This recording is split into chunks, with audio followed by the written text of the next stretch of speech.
He held my hand while I pretended to be unconscious.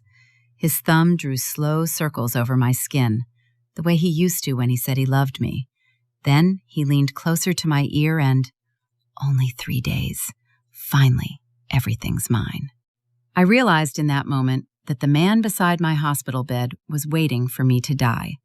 Before I begin, please like this video, subscribe to the channel, and tell me in the comments which country you're watching from. I felt the words slice through the fog in my head like a blade.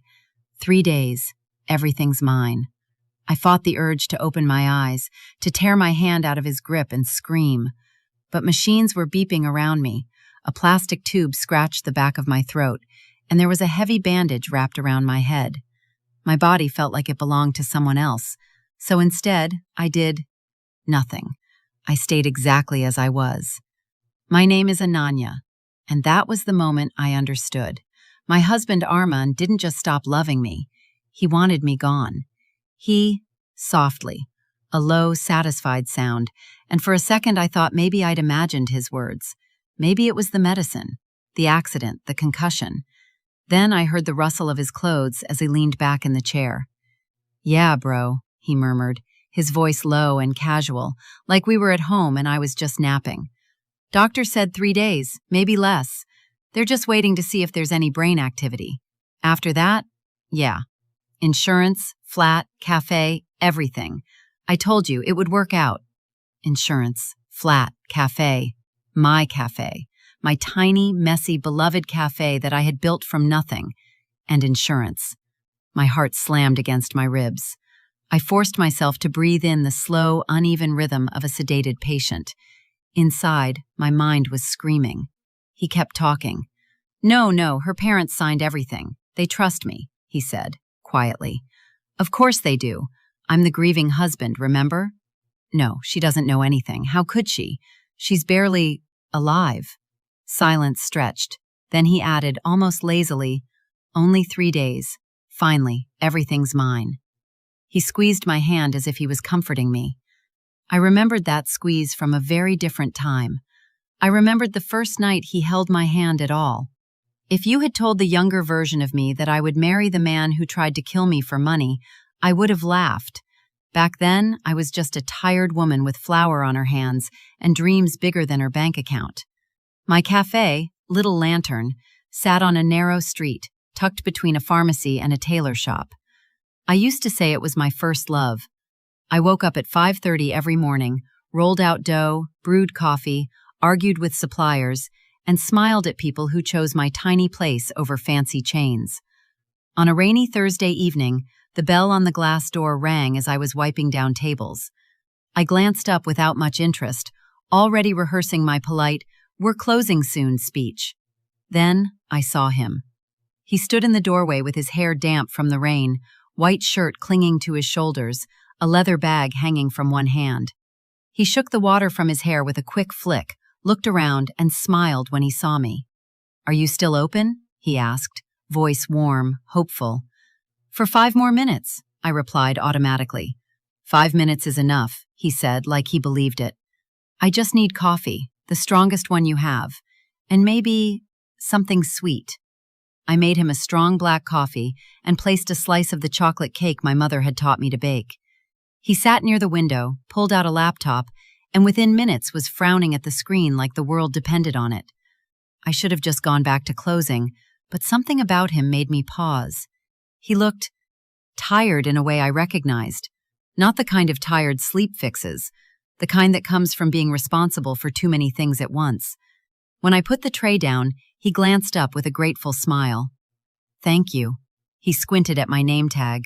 "Ananya." "You're welcome," I said. He took a sip and, "Wow, okay. If I get this job, I'm giving your coffee all the credit." "Job?" I asked before I could stop myself. He nodded. "Interview tomorrow, big corporate position. My current job pays me in stress and sarcasm." I smiled despite myself. "Is that so?" "Yeah, I'm Arman, by the way." He extended his hand. I wiped my palm on my apron and shook it. His grip was firm, warm. That was the first time he held my hand. He came back the next day, and the day after that, and the week after that. At first, it was just for coffee. Then it was for conversations. He would sit at the same table by the window and tell me about his long commute, his loud office, his dreams of doing something that actually meant something. He would ask me about my cafe, how I started it, if I ever took a day off. "You built this on your own?" he asked once, eyes wide as I told him about the loan, the late payments, the nights I slept on the storage room mattress because I didn't have money for a proper flat. "Not on my own," I said. "My parents helped where they could, but, yeah, mostly alone." "That's amazing," he said. "You're amazing."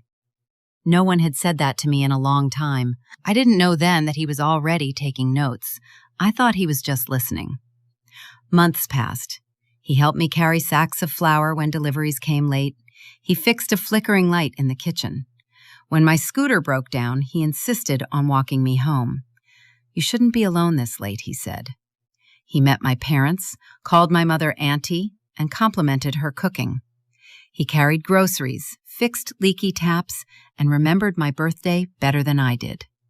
He was gentle with me, patient, attentive. Or maybe he was just rehearsing. Because later, when I replayed our relationship in my head, I noticed all the things I missed. The way he would ask very specific questions about my cafe finances. "Wait, so the cafe is under your name only?" he asked once, stirring his coffee slowly. "Yes," I'd said proudly. "My parents wanted to add their names, but I insisted. It's my dream. They respected it." He'd smiled, eyes soft. "Of course. It's yours. It should always be yours." The way he brought up insurance like casual conversation. "Do you have life insurance?" he'd asked one night as we walked home. I'd laughed. "I can barely pay my electricity bill, and you're asking me about insurance?" He chuckled, pulling me closer under his umbrella. "I just think you should be protected. You work so hard. If anything ever happened—" "Nothing will happen," I had interrupted. "I'm fine." He'd fallen quiet then, just squeezed my hand. When he proposed, he did it in the cafe, after closing, with fairy lights strung across the ceiling and a small, simple ring. "Marry me, Ananya," he'd said, dropping to one knee on my sticky floor. "Let me take care of you for once. You don't have to carry everything alone." Tears burned my eyes. I'd been waiting my whole life to hear those words. I said yes. Our wedding was small, intimate. My parents cried. His parents didn't come. He said they were complicated, that we would visit them later, that they didn't approve of him marrying so young. I believed him. It was easier than questioning. We moved into a modest apartment not far from the cafe. He insisted we put both our names on the flat's lease. "It's ours now," he said, kissing my forehead. "Our home." He started helping at the cafe on weekends. My customers liked him. He had an easy charm, a quick laugh. He remembered people's orders without writing them down. "Your husband is so sweet," regulars would tell me. "I know," I would reply, smiling. For a while, I was happy, genuinely happy. I woke up with his arm around my waist. I went to work knowing there was someone waiting for me at home. We argued about silly things like who left dishes in the sink or who used the last of the toothpaste. Normal couple stuff. But then, slowly, almost imperceptibly, things began to shift. The first red flag was small. One evening, I was counting the day's earnings, sitting cross-legged on our living room floor. Armin was scrolling through his phone, one leg dangling off the sofa. "How much did you make today?" he asked casually. "Why? You planning to rob me?" He grinned. "I already married you. That's a lifetime robbery." We laughed, but he pressed again. "Seriously, though, just curious. You said weekends are your biggest days. I'm trying to understand the business." I shrugged and told him. He whistled, impressed. "That's good," he said. "Imagine if we expanded someday. 2 cafes, 3 franchises." My heart fluttered with possibility. "One step at a time, please." But then he started making small comments every few days. "Why don't you hire another staff member? You're always exhausted. We should look into taking a bigger loan and expanding. You're wasting potential. You should think long-term. What if..." something happens to you. What happens to the cafe? To me? I'd frown then. Why are you always talking like that? Nothing's going to happen to me. His expression would soften, his fingers tracing the edge of my cheek. I just love you, that's all. I worry. The second red flag came in the form of my best friend, Aisha. We'd been inseparable since college. She was the kind of friend who would show up at 2 a.m. with ice cream and tissues if I texted her, "I'm sad." She supported my cafe idea when even I doubted it. When I told her about Armin, she'd grinned and said, "Finally, a man who speaks in full sentences and makes you smile." The first time they met at my cafe, Armin wiped his hands on his apron and extended his hand. "So you're the famous Aisha," he said, charming as ever. She rolled her eyes playfully. "And you're the reason she's not answering her phone after 10 p.m. anymore." They got along immediately. Too immediately, maybe. They joked, teased, ganged up on me when I refused to watch horror movies. It felt nice, at first. The three of us. My two favorite people in the same room. But one afternoon I came out of the kitchen and found them standing a little too close near the counter. Their conversation stopped abruptly when they saw me. Aisha's cheeks were slightly flushed. Armin's expression was carefully blank. I pushed away the discomfort that rose in my chest. "You're being insecure," I told myself. "They're just friends. You love them. They love you." Even when I saw Armin typing something quickly on his phone and then locking it when I walked in, I swallowed my questions. "Who are you chatting with?" I asked lightly. "Work," he said. "Boring stuff." "Oh," I said, forcing a smile. "Okay." The third red flag wasn't red. It was crimson, screaming, blinding, and I ignored it. One evening, months later, Armin came home unusually late. His shirt was wrinkled, his hair messier than his normal end-of-day look. He smelled faintly of a perfume that wasn't mine. "Where were you?" I asked, trying to keep my voice even. "Office," he said, kicking off his shoes. "Client dinner. It went late." "At the office or at a restaurant?" I pressed. He paused, just a fraction of a second too long. "Restaurant near the office. You know how it is. You'd be bored." Something in his tone warned me not to push, so I didn't. But later that night, when he was in the shower, his phone buzzed on the bedside table. I glanced at it without meaning to. A message flashed across the screen. From Aisha. "I miss you already. Same time tomorrow?" My stomach dropped. I stared at the screen, heart pounding in my ears. Then the message vanished as the phone screen went dark again. I moved away from it like it had burned me. When he stepped out of the bathroom, towel around his waist, humming some tune, I forced my face to relax. "Act normal," I told myself. "Just watch. Just observe." "Everything okay?" he asked, rubbing his hair dry. "Yeah," I lied. "Just tired." He kissed my forehead. "You work too hard." I lay awake that night, listening to his steady breathing, staring at the ceiling. The next day, at the cafe, Aisha walked in as usual, her hair tied up, sunglasses perched on top of her head. She hugged me, chatted, ate her favorite sandwich, complained about her boss. Everything normal. Except now, I heard every word differently. She laughed at something on her phone, cheeks dimpling, eyes sparkling, and I wondered if she was talking to him, to my husband. "Everything okay?" she asked suddenly, leaning on the counter. "You look off." "I'm fine," I said quickly. "Just tired." Her eyes narrowed slightly, then softened. "You know you can tell me anything, right?" "Of course," I murmured, forcing a smile. But I didn't tell her anything. Not yet. I decided to do something else instead. I decided to stop being the trusting, naive version of myself.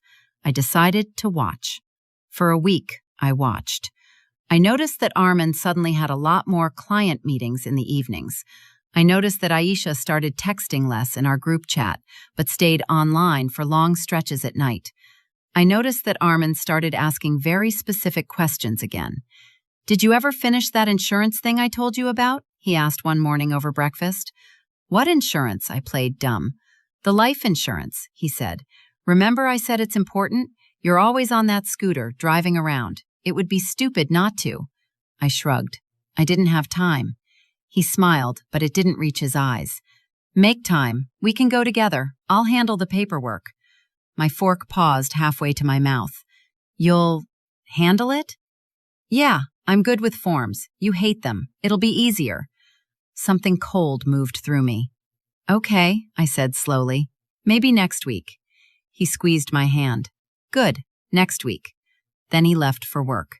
The minute the door closed behind him, I exhaled a breath I didn't know I was holding.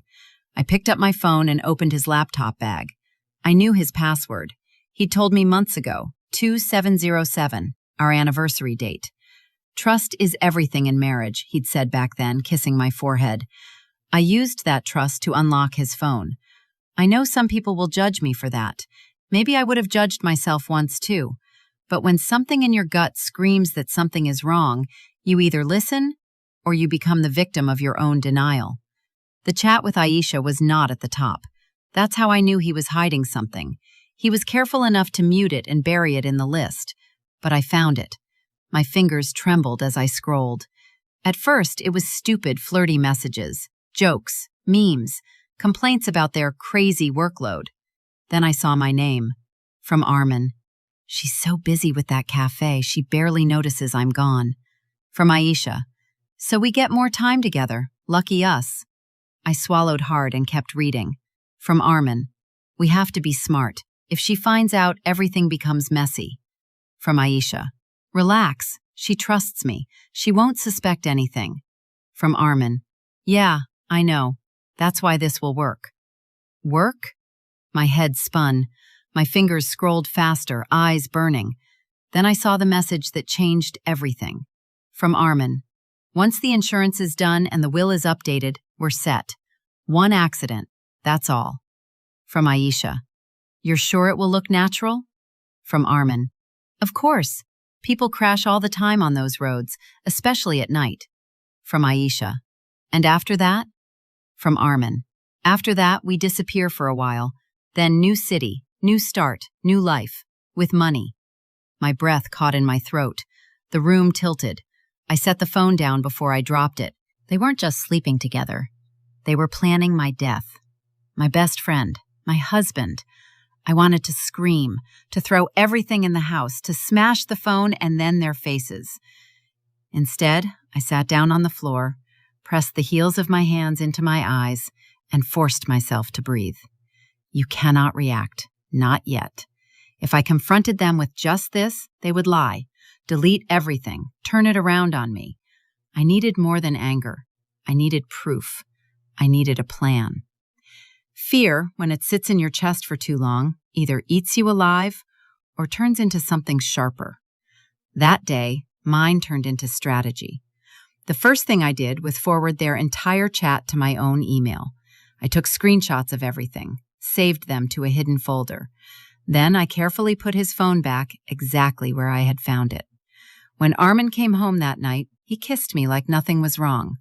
I kissed him back, annoyed, tasting lies. Long day, he asked? Very, I said. The cafe was packed. He smiled, sitting at the table. Good, we should celebrate. Tomorrow, let's take the car and go for a drive.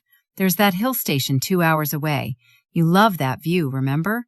Sunset, chai, all that romantic nonsense. Every hair on my body stood up. I forced a small laugh. Tomorrow? I have deliveries. Maybe next week. He studied me for a second, then shrugged. Sure, next week. Next week. The same timeline he'd given Aisha for the insurance. The second thing I did was visit a lawyer.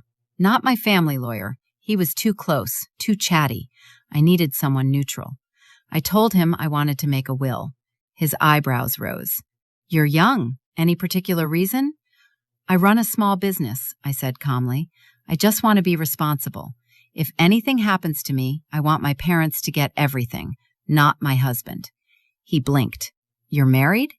Yes. And you want your parents to inherit rather than your spouse? That's unusual. I have my reasons, I replied. He watched me for a second, then nodded. As long as your mental state is sound and you're doing this of your own free will, we can draft whatever you want. We did. I signed everything. Then I looked him in the eyes and said, If I die suddenly in the next few months, I want this will executed immediately. No delays. And I want you to remember this conversation." His face grew serious. "Is there something you want to tell me, Mrs. Khan?" I swallowed. "Not yet. But if anything ever looks suspicious, I'll need help." He slid his card across the table. "Keep this with you, and be careful." The third thing I did was go to the police. But I didn't walk into a random station and announce, "My husband and best friend are trying to kill me." I knew how that would sound. Instead, I requested a meeting with an officer who handled cyber and financial crimes, under the pretense of needing advice for my cafe. I'd seen his interview once online, talking about scams. He seemed methodical, calm. His name was Inspector Samir. When I met him at his office, he was flipping through files, his face lined with the kind of exhaustion that comes from seeing too much ugliness. "How can I help you, Mrs.?" he asked. "Ananya," I said. My voice trembled slightly. I think my husband is planning to kill me for insurance money." He stared at me. The room hummed with the fan above us. "Do you have proof?" he asked eventually. "Yes," I said. I gave him my phone. He scrolled in silence for a long time. His expression didn't change, but I saw his jaw clench once. "This is serious," he said finally. "Have they done anything yet? Tried to harm you?" "Not directly," I said, "but he keeps pushing me to get life insurance. He keeps trying to make me go for late-night drives. And my best friend, she's in on it. I think they want to stage an accident." He leaned back in his chair. "You're sure you're safe at home?" "Not entirely," I admitted. He drummed his fingers on the table. "If we confront them now, they'll deny everything. Say it was a joke, a fantasy. You could be in more danger because they'll know you know." "I know," I whispered. "That's why I haven't said anything." He studied me for a long moment. "So what do you want to do?" I took a deep breath. "I want them to think their plan is working," I said, "and I want you to catch them trying." He frowned. "You're asking to be bait." "I'm already bait," I said quietly. "I'd just rather be bait with police watching than bait alone."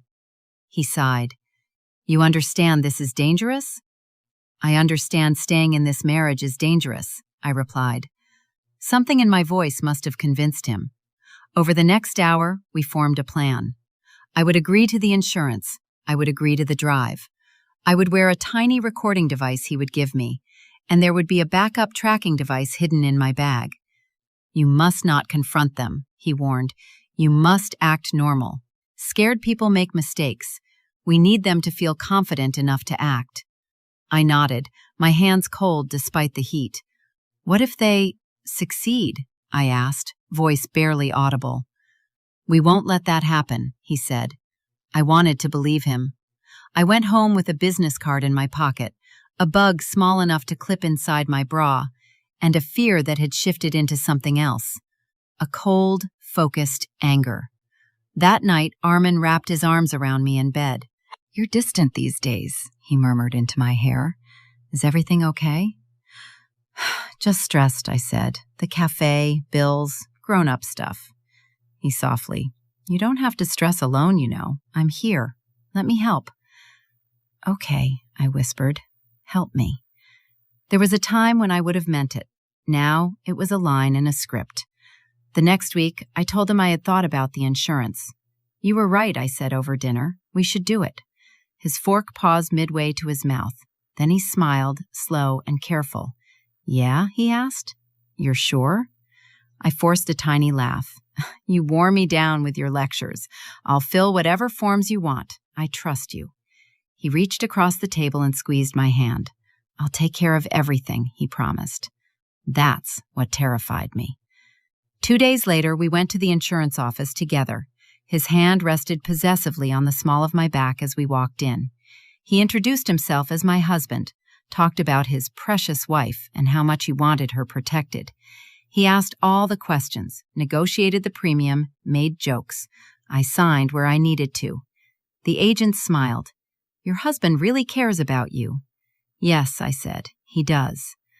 When we walked out, Armin wrapped an arm around my shoulders. "See," he said, "now I can sleep better. My reckless wife is officially insured." "How long until it's active?" I asked, praying my voice didn't betray the way my heart was hammering. 3 days, he said, after the final medical report is filed. 3 days. I remembered that phrase later, in the hospital bed, when he whispered it again. At the time, I just nodded. Okay. That evening, I texted Inspector Samir from the cafe restroom. "Insurance done. 3 days." He replied almost instantly. "We'll be ready. Keep acting normal." Acting normal became my full-time job. I smiled at Aisha when she dropped by the cafe, pretending I didn't know she'd been messaging my husband late at night. She hugged me from behind, chin digging into my shoulder. "You look tired, Yar," she said. "You need a break. Take a day off. Let that man of yours spoil you." I forced a small laugh. "Maybe I will." "You should," she insisted. "Go for a long drive or something. You always loved road trips." "Maybe soon," I said, turning to face her. "We'll see." Her eyes flickered, just for a second, calculating. That's when I knew for sure she was in it up to her neck. Later that week, Armin came home with a grin stretched across his face. "Guess what?" he said, dropping his bag on the sofa. "What?" I asked, stirring the pot on the stove. "Insurance is fully active," he said. "Got the confirmation today." My stomach twisted. "That's good, right?" I said softly. "Very good," he replied. "To celebrate, we should do something. Just us. No cafe, no customers, no one." I forced my shoulders to relax. "Like what?" He leaned against the counter, eyes shining. "Let's go for that drive I mentioned, the hill station. We'll leave late afternoon, watch the sunset, drive back at night. It'll be beautiful." Night. Remote roads. Accidents. I stirred the curry so hard that some of it splashed onto the stove. "I don't know, Armin," I said. "The cafe's been busy. Maybe next week." He dramatically. "Next week, next week. Ananya, what's the point of working this hard if we don't live a little? Just one evening. Please." I pretended to think about it. According to the plan, I needed to say yes. "Okay," I said finally. "We'll go. This Friday." His eyes lit up. "Really?" "Really," I said. He walked over and kissed my forehead. "You won't regret it," he promised. I believed him, just not in the way he meant. Friday came too quickly. That morning, I stood in front of the bathroom mirror, clipping the tiny recording device inside my bra. My hands shook. Inspector Samir had adjusted it for me the day before in a parked car near the market. "It'll record everything," he'd said. "We'll also be tracking you. If the car stops unnaturally, if we lose your signal, my team moves." "And if you're too late?" I'd asked quietly. He looked me in the eye. "We won't be." There was something steady in his gaze that grounded me. But now, alone at home, the reality felt heavier. "Ananya?" Armin called from the bedroom. "You ready?" Almost, I thought. I strapped a small, thin power bank into my bag. It had the backup tracker hidden inside. I checked my phone. No new messages. I stared at my reflection one last time. "You can do this," I whispered to myself. "You're not the victim. Not anymore." I walked out of the bathroom, shoulders back. Arman was waiting in jeans and a white shirt, car keys spinning around his finger, face lit up with excitement. "Wow," he said when he saw me. "Look at you, my beautiful wife. Ready for our adventure?" "Yes," I said. "Ready." The drive started normal. He played our favorite songs. We sang along. I laughed at his stupid jokes. I leaned my head against the window, watching the city fade into fields and hills. But inside, every nerve was on high alert. I listened to the way he checked his rearview mirror more often than usual, the way his hand tightened slightly on the steering wheel whenever we passed another car. After an hour, he suggested we stop at a roadside dhaba. "Let's get chai," he said. We sat at a plastic table. He ordered for us, like always, 2 chai, 1 plate of pakoras. When the tea came, he pushed 1 cup towards me, watching carefully until I took a sip. "Good?" he asked. "Very," I said. I didn't tell him that before the waiter walked away, I had switched our cups with a clumsy oops and a laugh. If there was anything extra in that drink, he would be the one drinking it now. He didn't seem to notice. We got back in the car as the sun dipped lower. The road narrowed, climbing towards the hills. Trees grew denser on both sides. He turned down the music. "Beautiful, isn't it?" he asked. "It is," I said. "Just us," he murmured. "No one around, no noise, peaceful." His words hung in the air like a threat. My palms were damp. I wiped them on my jeans, heart racing. We drove in silence for a while.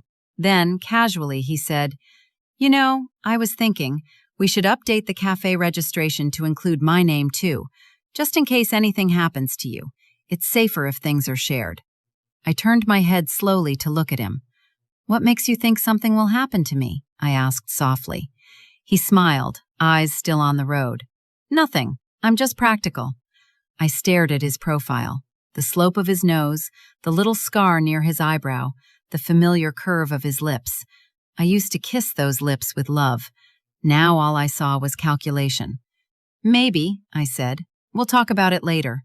"Sure," he replied. The sky had turned orange, then purple.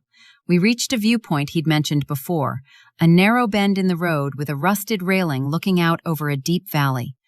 "Let's stop," he said, pulling over. My hands shook as I unbuckled my seatbelt. We got out of the car. The wind was cooler up there, tugging at my hair. The view was stunning. Rolling hills, tiny villages, a ribbon of river in the distance. If I died here, it would be a beautiful place to take my last breath. We stood side by side at the railing. Armin slipped his hand into mine, fingers lacing with my own. "This is nice," he murmured. "Just us." "Yeah," I said, staring at the drop below. "Just us." He let go of my hand and moved behind me, slipping his arms around my shoulders, resting his chin on my head. It was a pose we'd done 100 times before. This time, every instinct screamed. My heart pounded so loudly I was sure he could hear it. If he pushed me now, there would be no time to react, no second chances, just air and impact and darkness. I forced myself to relax into his embrace, leaning back slightly. "You know," I said softly, my voice steady despite the terror clawing at my throat, "if anything ever happened to me, I'd want you to be okay." I felt his body freeze. "Why are you saying that?" he asked slowly.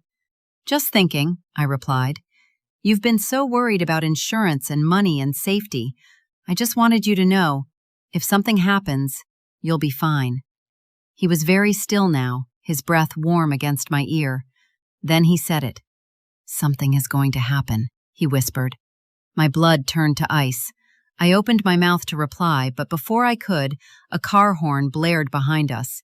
We both turned. A police jeep was parked a little distance away. 2 officers stepped out, pretending to admire the view. Armin's hand tightened on my shoulder, then slowly loosened. He laughed, the sound forced. "I'm joking, Ananya," he said. "Relax. You're so dramatic." I forced a smile. "You started it." We stayed there for a few more minutes, both of us pretending things were normal, while the officers kept a discreet eye on us. Then we got back in the car and started the drive back down. For a while, I thought maybe that was it. Maybe the presence of the police had scared him off. Maybe he'd postpone. Maybe he'd change his mind. But predators don't always strike on the first opportunity. Sometimes they wait for a better one. It happened on a curve about 30 minutes later. The road twisted sharply to the left, bordered by a steep drop. There were no other cars in sight, just us and the long descending road. Armin's phone buzzed on the dashboard. He glanced at it, then at me. "Can you check who that is?" he asked. I picked it up. The name flashing on the screen made my stomach churn. Aisha. I held the phone without answering. "It's just work," he said quickly. "Put it on silent." Work. I set the phone back down. As I did, something caught my eye. His foot wasn't on the brake pedal. It hovered above it, then moved away. We were approaching the curve too fast. "Armin," I started. The car lurched. The steering wheel jerked in his hands like something had snapped underneath. The tires skidded. For a split second, I saw exactly what was happening. The brakes weren't responding. This wasn't him losing control. This was the plan. The car crashed through the flimsy barrier at the side of the road. I screamed as we went airborne for a horrible, weightless second. Then everything went white. When I opened my eyes again, everything was blurry. Bright lights, a sterile smell, the steady beep of machines. My whole body ached, my throat burned, my head felt heavy. Voices floated somewhere above me. Head trauma, but she's stable. We'll see in the next 72 hours. I tried to move my fingers. They felt like stone. Then, slowly, things came into focus. I was in a hospital bed, bandages on my head, cast on my left arm, scratches and bruises everywhere. I panicked. Where is he? What happened? Did I survive the accident? Did he? Did the police? I tried to speak. A dry croak came out. Someone noticed. She's waking up, a nurse said. A doctor leaned over me, shone a light into my eyes, asked me to follow his finger. I tried to nod. You were in a car accident, he said gently. Do you remember anything? Car, curve, brakes, air, impact. I wanted to say yes, to tell him everything, to ask if Armin was alive, to ask if the police were here. But my tongue felt thick. The words wouldn't come. Don't strain yourself, he said. Your husband is outside. He's been very worried. We'll let him in a bit. Husband. The room swam. In that moment, one thing became clear. He thought the plan had worked well enough, that I wasn't really there. Not fully, not capable of defending myself. I didn't correct him. When they left me alone again, I closed my eyes and focused on breathing. You're alive, I told myself. That's something. Maybe the police intervened. Maybe they found you. I tried to remember the last moment before everything went dark. The Jeep on the road earlier, the curve, the feeling of falling. If they had been tracking me, they would have known the car had gone off the road, which meant maybe they were here too. The door opened softly. I heard the shuffle of footsteps, the chair beside my bed scraping against the floor. Then his hand slid into mine. Warm, familiar, tainted. Ananya, Armin whispered. His voice cracked with rehearsed emotion. Baby, can you hear me? I forced my eyelids to flutter just enough for him to believe I was somewhere between worlds. The nurse had said 72 hours. Maybe they'd told him I was barely conscious. Maybe they'd said I might not fully wake up. Good. The softer he thought I was, the less careful he would be. He squeezed my hand, his thumb stroking it gently. You scared me, he murmured. You scared everyone. I heard a chair creak as he sat. For a while he said nothing, just breathed, his hand wrapped around mine. Then I felt him lean closer. His lips brushed my knuckles. Doctor said they're not sure, he whispered, his voice low, conspiratorial. Could be days, could be never. My heart pounded so hard I was sure he could feel it through my skin. But you know what the best part is? He continued, his tone shifting, darkening. Insurance is already active, and they think this was an accident. Such a tragic, tragic accident. I fought to keep my breathing slow, shallow. He chuckled softly. Only 3 days, he murmured. Finally, everything's mine. The words I heard in that moment are the ones I told you at the start of this story. After he said them, he smiled. I didn't see it. My eyes were closed, but I felt it. I felt the smug satisfaction radiating off him, the relief, the greed. Something hardened inside me. I did something then. I stopped being afraid of losing him, because I realized I already had. Long ago. He was never mine. I was just his project. He got up, walked to the door, and stepped out, calling for the doctor. I heard the murmur of voices, the clink of a clipboard. Then another voice, calm and familiar, joined the mix. Inspector Samir. Is it okay if I just check in? He asked lightly. We were the first responders at the crash site. The station wants an update. Of course, Inspector, the doctor said, but she's not very responsive yet. It's okay, he replied. I won't disturb her much. Footsteps approached my bed again. Mrs. Khan, he said, louder, more official now, as if performing for an audience. Can you hear me? I decided it was time. I squeezed his fingers, very slightly, so slightly that if you weren't looking for it, you'd miss it. But he didn't. I peeled my eyes open, just a little. The world swam, then focused on his face. He looked relieved. And something else. Impressed. Good, he said, nodding. That's good. Armin was on the other side of the bed, his eyes wide with fake hope. See, he said, she's strong. She'll come back. Inspector Samir looked at me, then at him. We'll do everything we can, he said, but it's too early to say much. She might not remember anything from that night. Head traumas are like that. I understood then. He was playing the game too. Do you remember the accident, Mrs. Khan? He asked me.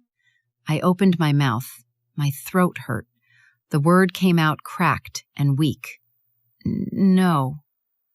Armin exhaled dramatically, like he'd been holding his breath.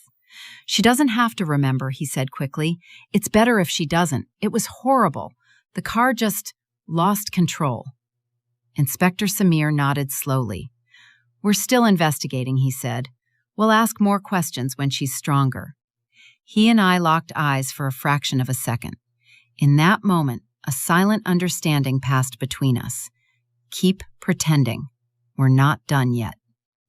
Over the next 2 days, I played the role of a half-broken doll. I let everyone believe I was foggy, weak, confused. I listened to the nurses whisper about how lucky I was to survive. I let the doctors shine their lights and ask their questions. And I listened to the way Armin and Aisha talked around me. Yes, she came.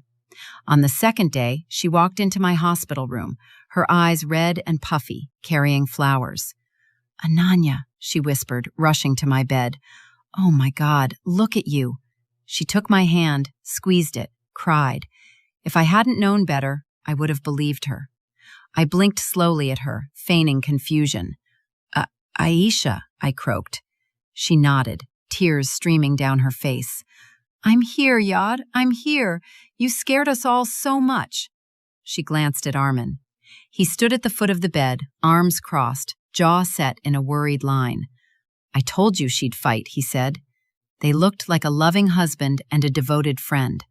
I knew better. Later, when the nurse left and they thought we were alone, they moved closer together than two people who were just friends should. This is delaying everything, Aisha hissed under her breath. They said she might not even wake up. Well, she did, Armin replied. It's fine. The doctor still thinks she's not fully coherent. Besides, they ruled it an accident. Paperwork is already moving. My fingers twitched around the bedsheet. She could remember, Aisha whispered. What if she does? Then we'll handle it, he said. We've come this far, haven't we? Handle it. My blood ran cold. They moved away when they heard footsteps. Inspector Samir stepped into the room with a small smile. How's our fighter today? He asked. Weak, Armin said, running a hand through his hair. But better, I think.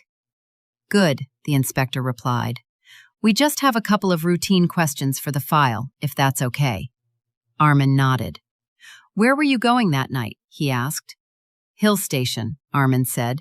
We just wanted some time away. She's been stressed. Who was driving? Samir asked. I was, Armin replied. She hates steep roads. She was scared, but I told her I'd be careful. Then the brakes failed. Had you serviced the car recently? The inspector asked, jotting things down on a pad. Yes, Armin said quickly. A week ago. I have the receipt. Good, Samir said. We'll need that. He turned to me. And you, Mrs. Khan? Can you tell me anything you remember from that night? Anything at all? I looked at Armin. He looked back, eyes wide, warning flickering in them. I turned my gaze back to the inspector. Nothing, I whispered. Just driving. Lights. Any sounds? He asked gently. Voices? Words? Armin's hand tightened on the bed rail. I closed my eyes and lied. I remember him saying, "Hold on," I whispered. Just that. Then, nothing. Armin exhaled, relieved. "That's all?" Samir asked. I nodded. "Okay," he said, straightening. "We'll talk again when you're stronger." He left. So did my husband and my ex-best friend, after fussing and hovering and promising to be back soon. A few minutes later, when the room was empty, the inspector slipped back in, quietly, like a shadow. "Can you talk?" he asked in a low voice. "Yes," I whispered. "Not for long." He nodded. "We towed the car," he said. "The mechanic confirmed the brake line was cut. Not worn out, cut. Cleanly. That's attempted murder." I swallowed hard. "And him?" I asked. "Her?" "We've been recording every word," he said. "The device you wore in the car survived the crash. Damaged, but recoverable. We have enough to open a case, but—" "But what?" I asked. "We need them to incriminate themselves more clearly," he said. "Right now, a good lawyer could argue. Say it was tampering by someone else. Make it messy. I want this to be airtight." "How?" I asked. He studied me. "They think you don't remember anything," he said, "and they're already anxious. If you push them in the right way, they might confess. To you, alone, on record." I felt a chill ripple down my spine. "You want me to confront them?" I asked. "Not fully," he replied. "Just enough to make them feel like you're close to the truth. People like them get arrogant. They want credit for their plans. They can't resist justifying themselves." I thought of Armin's smirk, Aisha's confident glances. He was right. "If we do this," I said slowly, "I want to be there when they fall." "You will be," he said. The next day, when Armin came alone in the afternoon, I told him something that changed everything. "I remembered something," I said softly, staring at the ceiling. He stiffened. "What?" I turned my head to look at him. It was the first time I'd held his gaze since waking up. "The car," I whispered. "We were on the road. You were driving. There was a curve. You said—" His knuckles were white around the bed rail. "What did I say?" he asked carefully. I watched his face. "You know exactly what you said," I thought. Out loud, I said, "You said, something is going to happen."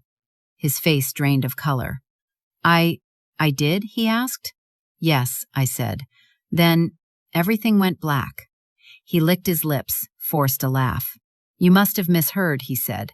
"I said, hold on, not that." "Are you sure?" I asked, because it sounded like— "I said, hold on," he snapped. I flinched, then let tears pool in my eyes. "Okay," I whispered. "Maybe I'm confused. The doctor said my memory might mix things up." He exhaled slowly, unclenching his jaw. "We shouldn't talk about this," he said.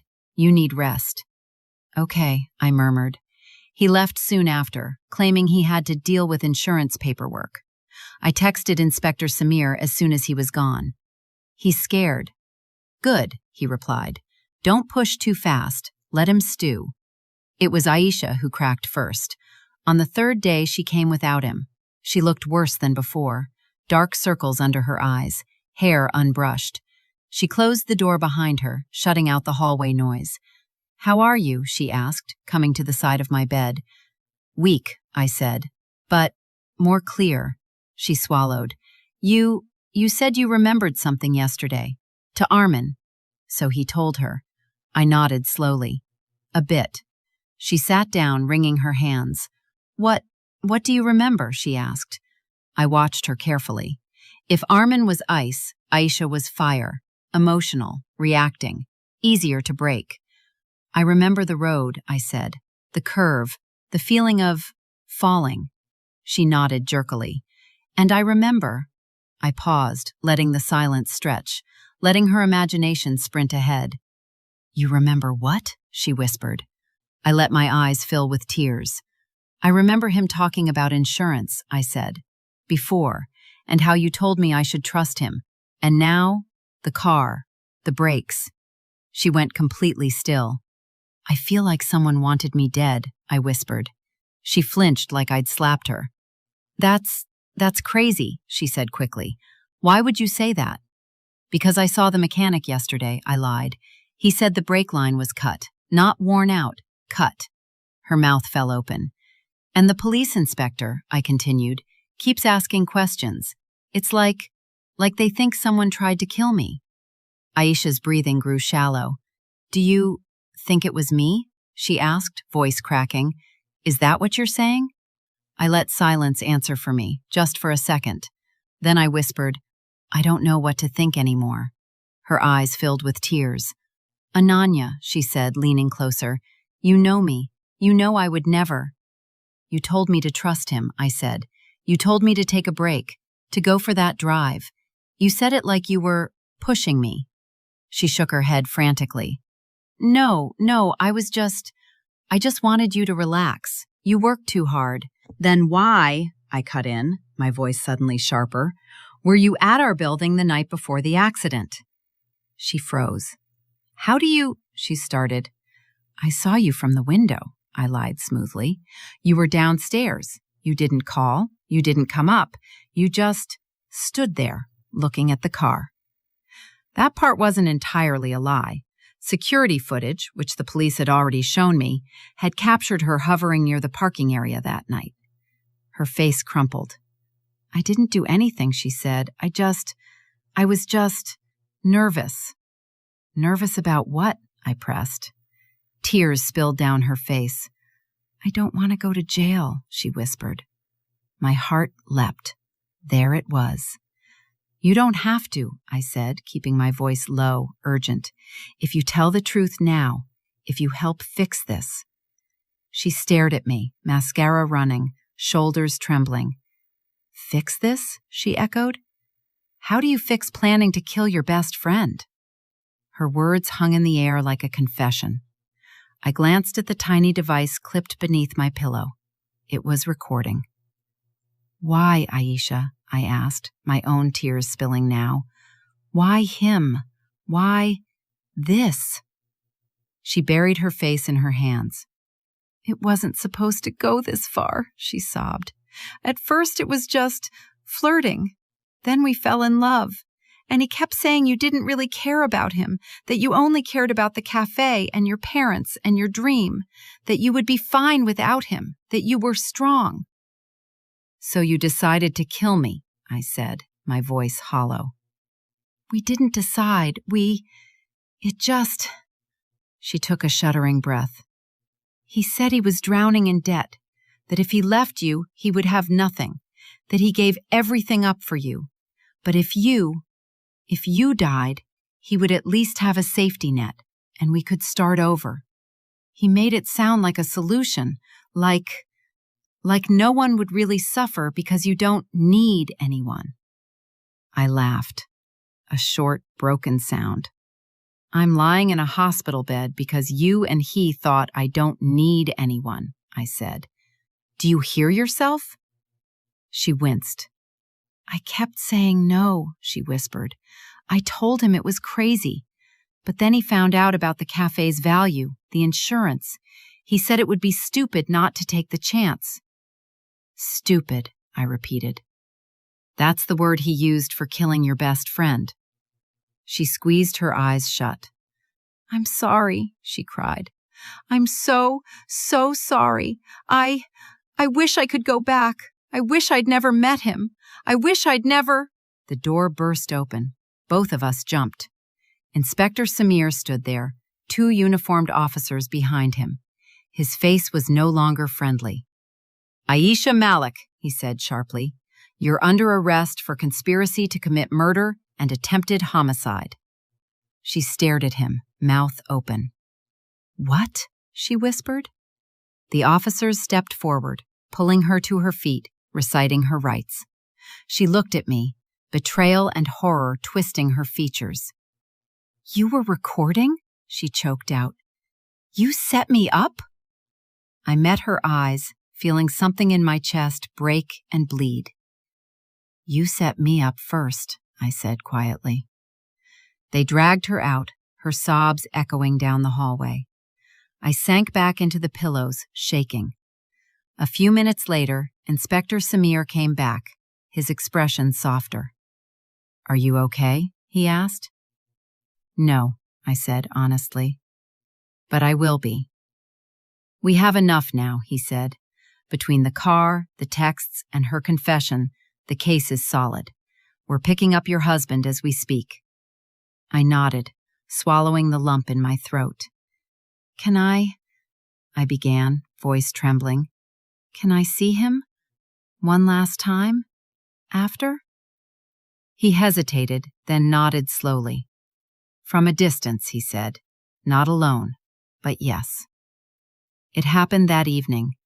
They brought him in handcuffs, escorted by 2 officers, his face twisted with anger and disbelief. What is this? He shouted. You can't just arrest me like this. I'm the victim here too. My wife almost died. Stop shouting, one of the officers said.